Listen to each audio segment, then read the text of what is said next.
Olá, gente! Vamos dar continuidade às nossas aulas do reino animal e hoje a gente vai falar do filo Arthropoda. O filo que é muito diverso. Então esse filo ele tem uma galera que a gente conhece, alguns que a gente pode adorar, achar muito bonito e outros que a gente pode odiar. Então vamos conhecer um pouco dos artrópodes. Os artrópodes são o filo mais diversificado, mais diverso que existe. Na verdade, a gente está realmente no planeta dos artrópodes, né? Porque olha aqui, isso aqui é uma distribuição em número de espécies por todos os filos que a gente vê do reino animal. Toda essa parte azul aqui é artrópode. Cerca de 1 milhão de espécies catalogadas e a gente sempre descobre espécies novas.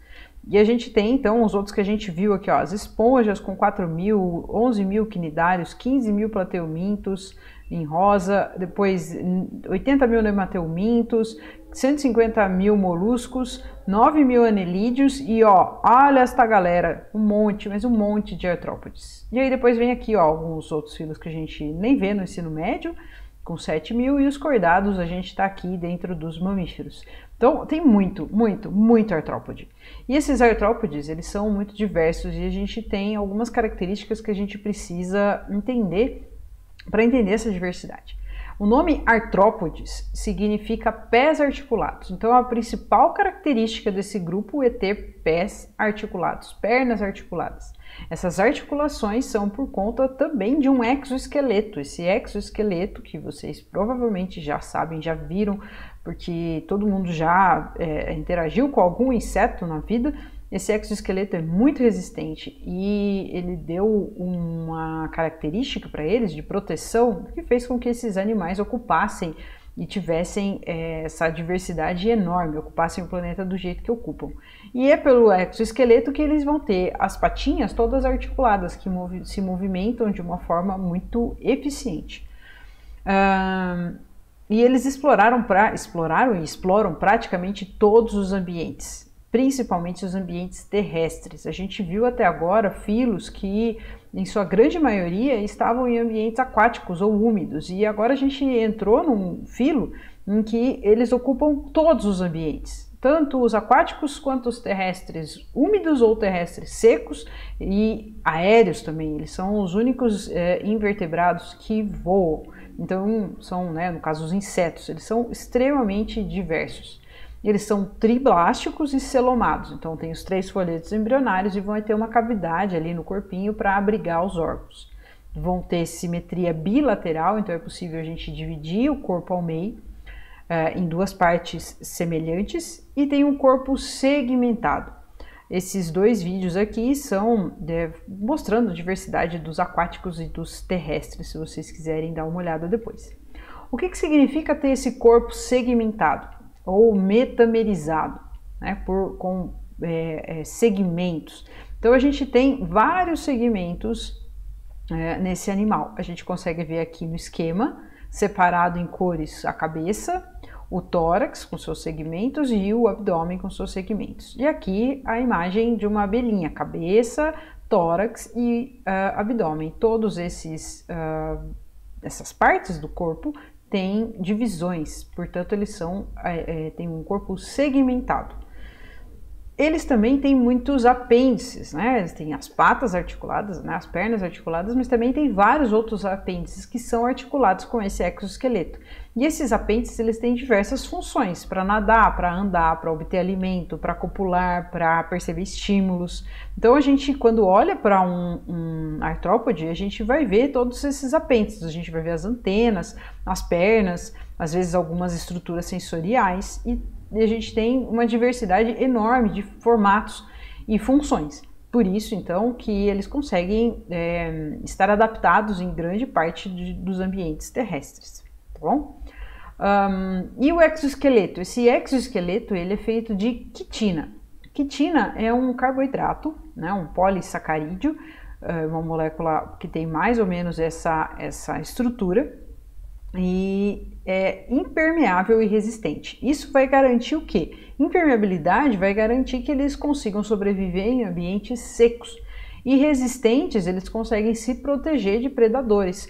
né? Por exemplo, um crustáceo que, além do exoesqueleto quitinoso, que tem quitina aqui, tem carbonato de cálcio, vai fazer com que eles tenham quase que uma armadura para resistir a predadores. Eles são muito resistentes.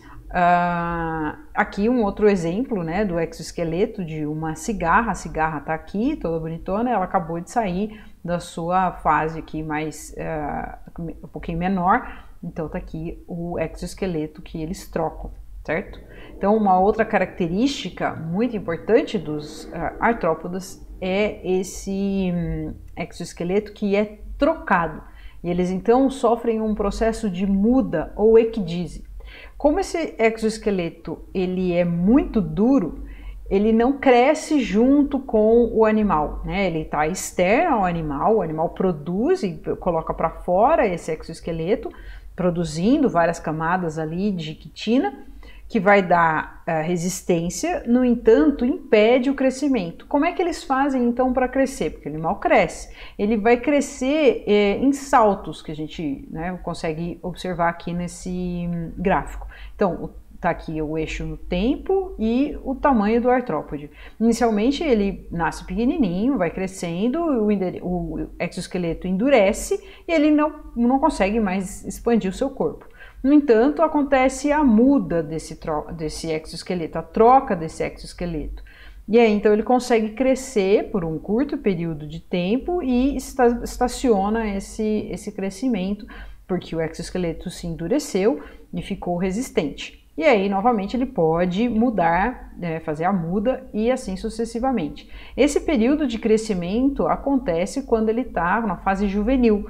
A partir do momento em que o indivíduo chegou na fase adulta, não vai acontecer mais trocas, não vai acontecer mais mudas, beleza? Então é um crescimento em platôs. Diferente se eu fosse fazer um crescimento de um outro animal, não artrópode, por exemplo, se fosse o crescimento humano, a gente nasce, começa a crescer, até chegar num ponto em que a gente não cresce mais, tá? Então aqui seria o exemplo de um crescimento de um cordado, né? De um animal, né? Cordado, que a gente fala, cordado, um vertebrado. Beleza? Então, às vezes aparecem em alguns exercícios essa comparação entre a troca de exoesqueleto de um crescimento de um artrópode e de um outro animal cordado. Beleza? Tá aqui alguns exemplos de algumas imagens de troca de exoesqueleto. Então, uma aranha e o seu exoesqueleto antigo, e uma cigarra, ela aqui saindo do seu exoesqueleto antigo. Uma vez saindo, ela tá bem frágil, porque o exoesqueleto tá mole ainda, ela precisa produzir mais e endurecer em contato com o ar. Então, nesse momento, ela está muito frágil para predadores. Beleza? E aí, quanto à classificação desses artrópodes? Esses artrópodes, veja, a gente disse que eles têm um número de espécies muito grande. Como é que a gente classifica isso? A gente classifica em função da divisão do corpo, do número de pernas, da existência ou não de antenas ou apêndices, outros apêndices, e existem 5 subfilos. Os Trilobitoforma, que são extintos, a gente vai conhecer, normalmente eles são famosinhos porque eles são bem bonitinhos, mas eles já não existem mais. Temos os Cheliceriformes, que são aqueles que têm quelíceras e pedipalpos, a gente vai ver o que é isso. Depois, a partir daqui, surgiu uma mandíbula, e aí então todos esses animais aqui têm mandíbula, que são estruturas para alimentação. Os crustáceos têm 2 antenas, é o que faz a gente diferenciar os crustáceos ter 2 antenas. E a gente tem nesses 2 grupos aqui, hexápoda, que são os insetos, e os miriápodas, a gente tem um par de antenas nesses 2 grupos. Então a gente vai ver as características dos 5 filos para conhecer todos eles. Os trilobitas, eles estão aqui porque eles são muito importantes como registro fóssil. A gente não existem mais esses animais no nosso planeta, mas eles são bem parecidos com os que a gente, né, com os artrópodos que a gente tem atualmente. Isso daqui faz lembrar aí alguns animais que a gente vai ver ao longo dos slides, beleza? Aí depois a gente tem o subfilo Cheliceriforme.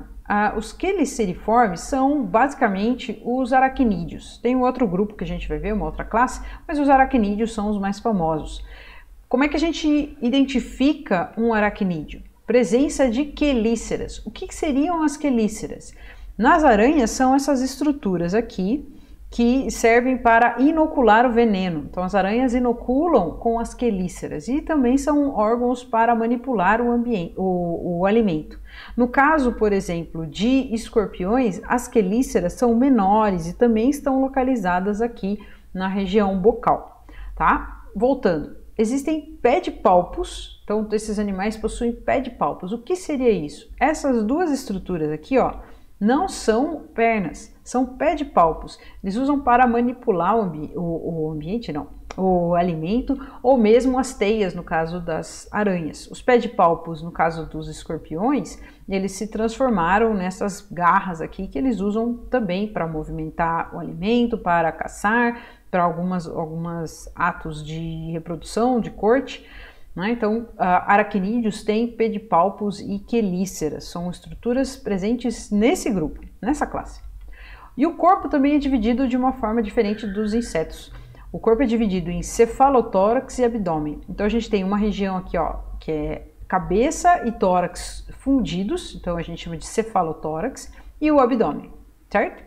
Vão ter 4 pares de pernas, então ó, 1, 2, 3, 4, 1, 2, 3, 4 pares. Então todos os quelicerados vão ter 4 pares de pernas. É uma característica extremamente importante de você guardar, porque muitos exercícios acabam perguntando isso.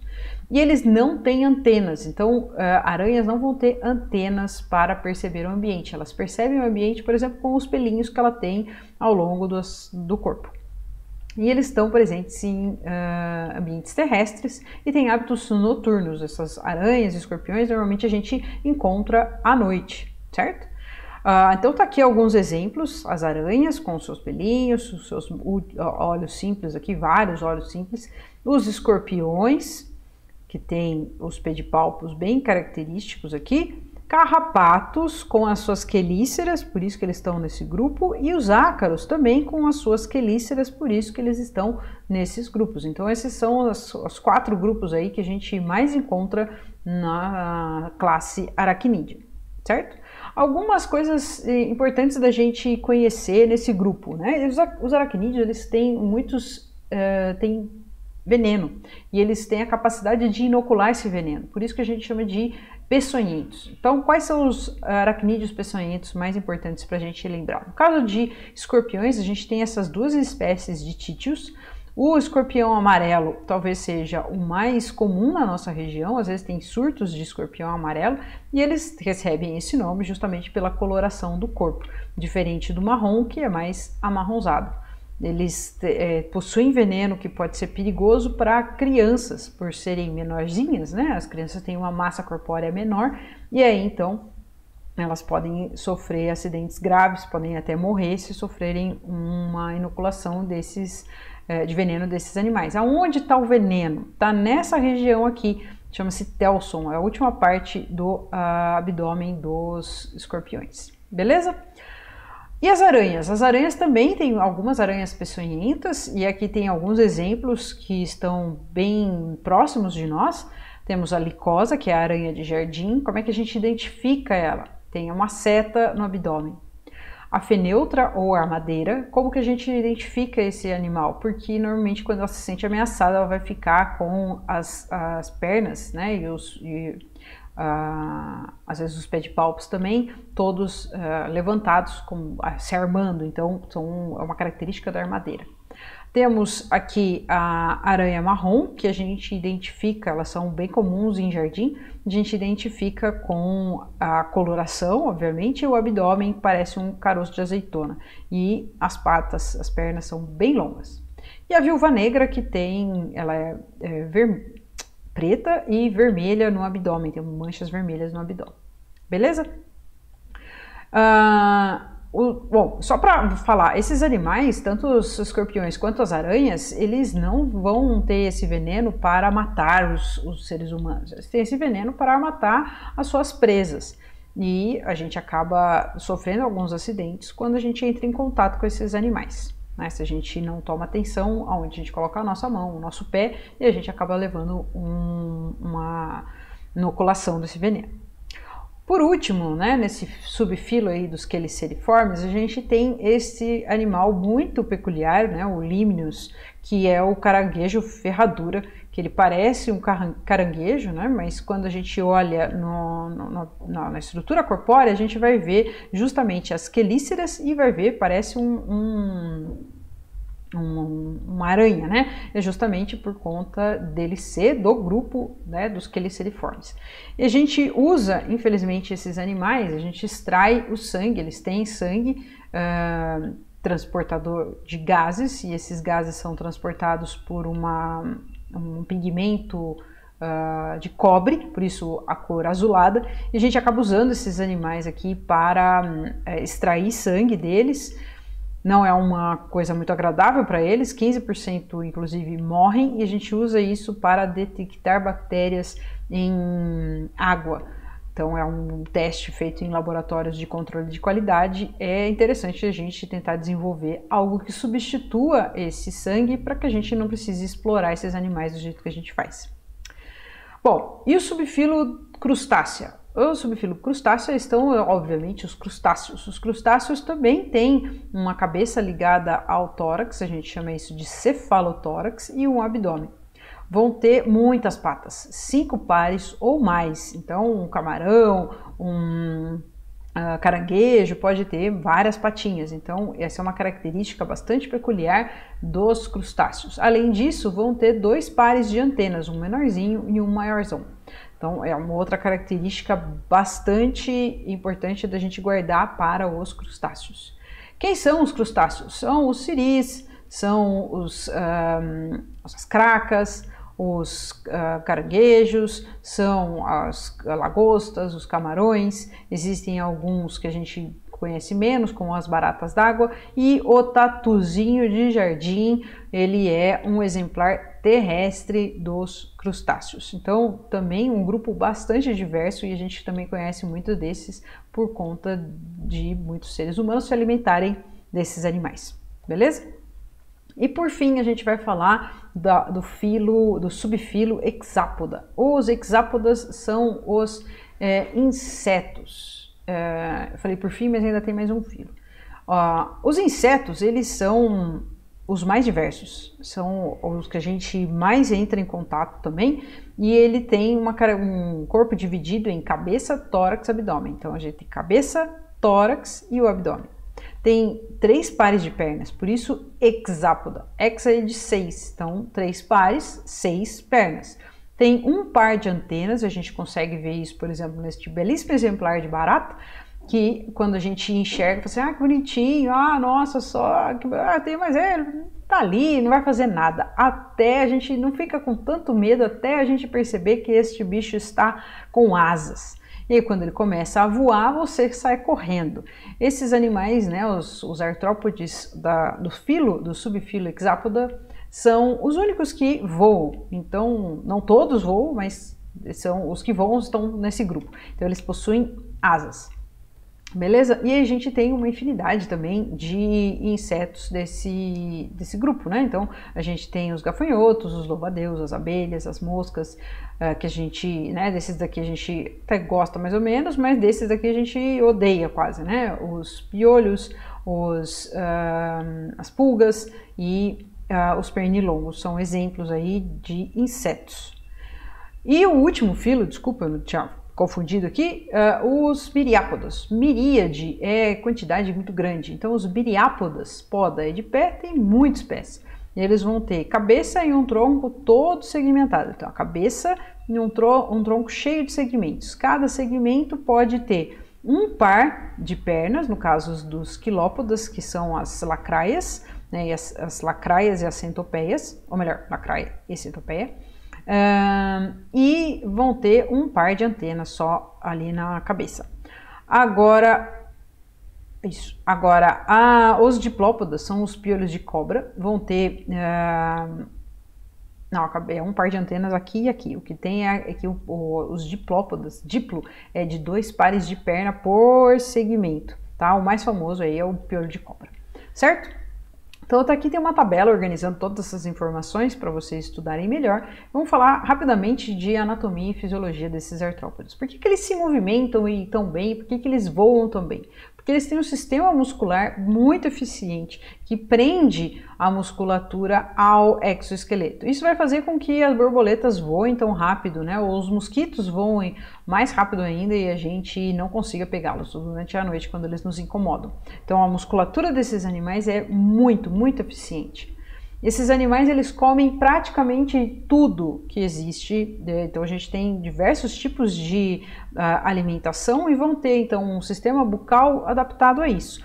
Eles têm um sistema digestório completo e eles têm uma digestão que vai acontecer, né, no tubo digestório, então é extracelular ou então extracorpórea. Lembra que eu falei dos venenos das aranhas? Então imagina, a aranha que forma a teia, ela faz a teia, o inseto se prende ali e ela vai lá, coloca o veneno. Esse veneno normalmente digere o inseto ali e ela depois só suga essa massa líquida aí que já está previamente digerida. Tá? Isso é digestão extracorpórea. O sistema circulatório, eles vão ter um sistema circulatório aberto, a gente já falou disso em aulas passadas. O que significa? Significa que tem uma região em que o sangue se extravasa ali para nutrir. Normalmente o sangue ele transporta os nutrientes, acaba não transportando os gases, nem em insetos nem em aracnídeos, né? Então esses dois grupos aqui, normalmente eles não possuem o sangue transportador de gases, isso em sua maioria. Mas os crustáceos, a maioria possui, né, uma substância que transporta gases também, tá? Então transporta nutrientes e gases.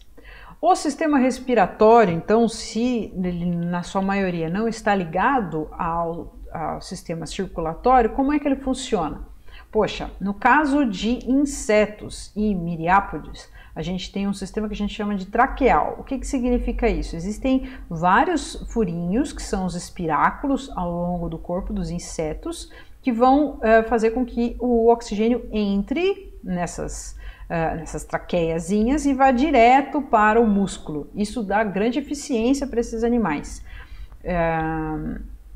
Já nos crustáceos, a gente tem um sistema branquial, então tem brânquias que eles vão retirar o oxigênio aqui e distribuir para os músculos. E nos aracnídeos a gente tem um sistema que chama-se filotraqueal, que são essas folhazinhas aqui que estão normalmente no abdômen e acontece a troca gasosa nesta região. Então são esses três tipos de obtenção de oxigênio por artrópodes.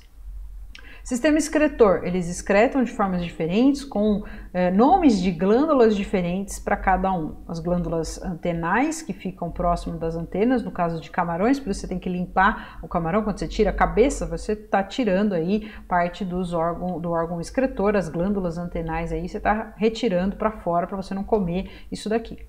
No caso dos insetos, são túbulos de Malpighi, que são esses túbulos aqui, que vão filtrar as excretas e vão eliminar no intestino, que vai ser eliminado junto com as fezes. E nos aracnídeos, as glândulas coxais, dá para imaginar aonde elas excretam, né? Sistema nervoso, esses animais eles conseguem perceber o ambiente de uma forma muito intensa, então eles vão ter gânglios cerebrais maiores, né, do que os grupos vistos até agora, vão ter olhos bem estruturados, vão ter órgãos auditivos, então eles percebem sons, eles têm órgãos táteis, como, né, para perceber o tato, para perceber também estímulos químicos, né? As antenas normalmente percebem esses estímulos químicos. Quando a barata está com as antenas ali passando no ar, ela está percebendo se tem algum estímulo químico ali. Pedipalpos, no caso das aranhas e dos escorpiões, eles conseguem perceber o ambiente e vão ter ou olhos simples, ou ocelos, ou vão ter olhos simples ou olhos compostos. Os olhos simples são desse jeito, olhos compostos são os dos insetos, beleza? Um exemplo aqui de antena que eu acabei deixando de falar, uma antena aqui da fêmea e do macho. Por que está tão diferente aqui? O macho tem que perceber o feromônio eliminado pela fêmea para saber, opa, onde você está? E aí ele alcançar a fêmea. Então o macho tem essas estruturas aqui mais desenvolvidas. E não em todas as espécies, mas em algumas. Então, a reprodução desses animais pode acontecer, no caso de crustáceos, né? Normalmente é dioico, então você vai ter um macho e uma fêmea. Como você distingue? No caso de crustáceos, né, de caranguejos, a fêmea normalmente tem essa região aqui maior e o macho bem menorzinho aqui, tá? O desenvolvimento é indireto, então vai ter uma fecundação externa, forma o ovo. Então, externa, fora do corpo da fêmea, forma o ovo, forma uma larva. Essas larvas vão se desenvolver até formar um indivíduo adulto, tá? Então, quando tem larva, desenvolvimento indireto. Ou direto, quando já nasce já um pequeno crustáceo pequenininho e só cresce. No caso de aracnídeos, a gente tem também macho e fêmea. Aqui tem um desenhinho de dois escorpiões fazendo uma dança do acasalamento, e o que acontece nos aracnídeos é que o macho tem um saquinho de seda que ele faz com todos os espermatozoides e ele coloca na fêmea de alguma forma, ou posicionando a fêmea onde está o saquinho, ou ele mesmo coloca o saquinho dentro da fêmea. Acontece a fecundação e o desenvolvimento aí direto com pequenos escorpiõezinhos aqui no papai ou na mamãe, em cima da mamãe aqui, se desenvolvendo, beleza? No caso de insetos, a gente tem também uma diversidade enorme, a maioria são dioicos, então vai ter macho e fêmea. Alguns vão ter fecundação interna, então vai ter pênis e vagina, e outros vão ter essa espermateca, que é essa bolsinha de esperma que o macho coloca dentro da fêmea. E a fêmea pode ter ovopositor, onde ela põe os ovos. Então, se você vê alguma cena assim de sexo animal na sua frente, seja cortês, não interrompa aí a reprodução dos insetos. Quanto ao desenvolvimento dos insetos, a gente pode ter tanto direto, e aí a gente chama que sem metamorfose, quando é o desenvolvimento sem larva, e a gente chama de ametábulos. Exemplo, traça de livro. Uma traça de livro nasce pequenininha e vai crescendo só. A gente também tem o desenvolvimento indireto, e aí vai ter larva no meio do caminho. Pode ser hemimetábulo, que é com uma metamorfose incompleta. Por exemplo, os gafanhotos, eles nascem sem asas, e aí ao longo do desenvolvimento eles vão ter o desenvolvimento das asas. E aí então é um animal adulto desse jeito. Ou os holometábulos, que são alguns que a gente conhece muito, né? Por exemplo, as moscas, as borboletas, as libélulas e os mosquitos. A gente tem as fases de ovo, larva, pupa e adulto. Então, o adulto põe o ovo eclode em uma larva, a larva come, em pupa, que forma um casulo, e aí depois nasce o adulto vem o adulto completamente diferente da larva. A gente vê isso muito em borboletas, que a gente tem esse bichinho aqui, que quando a lagarta está bem alimentada, vai formar um casulo, e aí depois eclode do casulo dessa forma. Quando ela sai do casulo, perceba que ela tem que fazer um baita de um esforço para sair, e ela tem que ficar ali por um tempinho para que todo o exoesqueleto se endureça e se expanda e ela tenha o tamanho adequado. Se uma borboleta estiver fazendo isso, não ajude ela a sair, porque se você ajudar, ela não vai voar, tá? E eu encerro então essa aula com esta belíssima imagem de um escaravelho ou rola-bosta, que é um besourinho. Eu acho muito simpático ele rola esta bolinha de cocô para oferecer para a fêmea, porque a fêmea bota os ovos aqui dentro. Olha só que gracinha. Então, depois dessa aula, faça um resumo dela, leia o livro, faça os exercícios e escreva com as suas dúvidas e curiosidades. Até a próxima!